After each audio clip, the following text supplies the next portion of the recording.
right, hi everyone. Mo from Cycle Garden. We're out here in beautiful Indio Hills, end of January. Beautiful weather today, movie star weather. It's going to be probably 80 today. It's probably about 70 right now. I don't know, about 9, 10 in the morning, whatever it is. It's gorgeous today. Beautiful place to be right now. You do not want to be here in the summer though. It's be about 120 right now. But anyways, we're checking out Mike's bike. Mike sent us this bike. He's up in Atascadero, California, and he sent us this bike about, maybe it's probably been a couple months now. So we're just finishing it up. Had to go through a lot of issues with this bike. So years of, it came into us with a blown up motor, rods were gone. Anyway, so we did the motor, did the tranny. We'll have Lindsay come up and take a look at it here. Stevie did a great job on the motor. There's a video we did about a month ago. Stevie rebuilt the motor, and that's this motor. It's a big bore kit.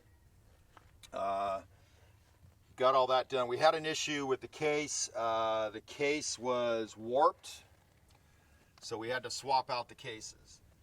The case, I should say, on this. So you know, when we get the main bearings in, it had pinched and it was binding, and we had already tried it in another case and it was fine. So we had to dig out another case for him, get that on there, and that part's all good. Motor and tranny, it broke in great. All that stuff's good. We've probably got about 250 miles on it right now. It's running perfect. It's got great power. The other issue we had is that we started doing test runs in it. So, you know, I noticed that there was some, you know, high speeds above 65, 70 miles an hour. It would start getting a little wishy-washy on us. And so what ended up happening, we ended up rebuilding the forks because I thought, okay, well, that's the first thing. Somebody put oversized fork springs in it. So it kind of extended out the forks a little bit. I guess maybe at one time they thought that was going to help because maybe it would rake it out a little bit more. That didn't work.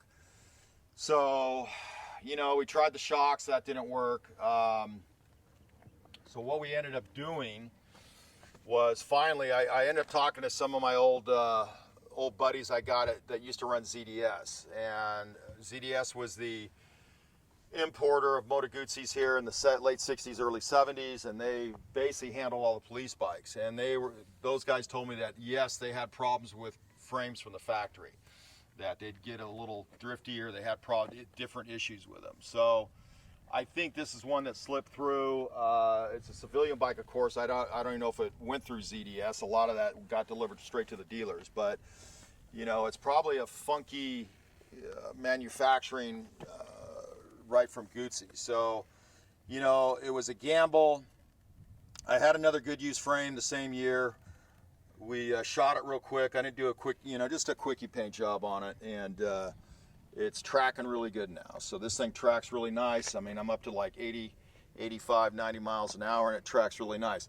So I will say that since Lindsay's here, that she actually did all the work. She flipped pulled the motor and tranny out of the old frame, stripped it down, and got it into the new frame.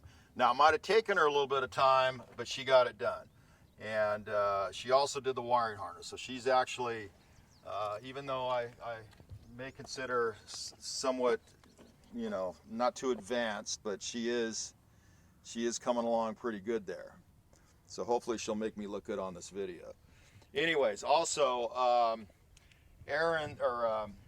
Mike's wife Erin stepped in, so she called me up, goes, oh, I want to do a surprise for Mike. And so we kind of did a quickie rebuild on the dash for him. He had a bad tack, I believe. We put a nice used tack on it, repowder coated. This is wrinkle finish on this, so we did that for him.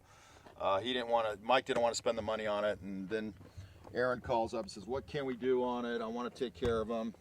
That's the way to have a good wife there. So we did the dash for him, and we put turn signals on for him, according to Erin. Put some new rear shocks on. So it's looking pretty nice. We've got the Harley style guide turn signals on the rear, and then on the front we've got the Lucas reproduction Lucas turn signals on the front. So he's got these Albert mirrors. I don't know. I don't like. They're hard to kind of see out of, but I guess they look cool. He wants those on. He really wants those on. So I'm like, whatever, leave them on. But I think that's about it. We got. I got to make sure I give Lindsay all the credit that she did, or she's gonna get mad here. So, but anyways, I think that's it. She did the motor swap, frame swap, and she did the wire harness. Stevie did the motor tranny.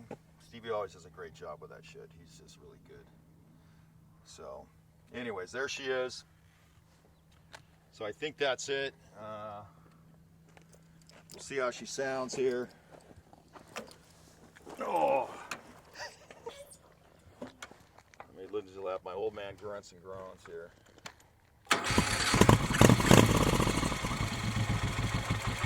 Super sweet running motor. Alright guys, thank you for checking out the video. If you have any questions on these bikes, give us a call, 760-972-4800. You can email me direct, moe@cycleguard.com. And check out our website, cycleguard.com. Like the video for us. It makes us look good on Google.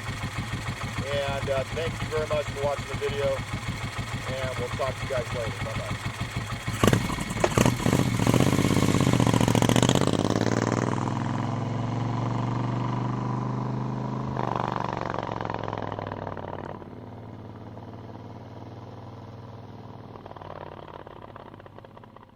Start talking about this thing. Okay, give me credit, motherfucker. Well, if I don't give you credit, just start yelling at me. I guess I don't have to. I have the fucking wiring harness. I tore this shit apart. I put it back together. Stevie did the motor, the front end, and the rear end. Okay. There you go. And point out the beautiful new dash from his lovely wife, Erin. Okay. You don't want to give women any credit. All right.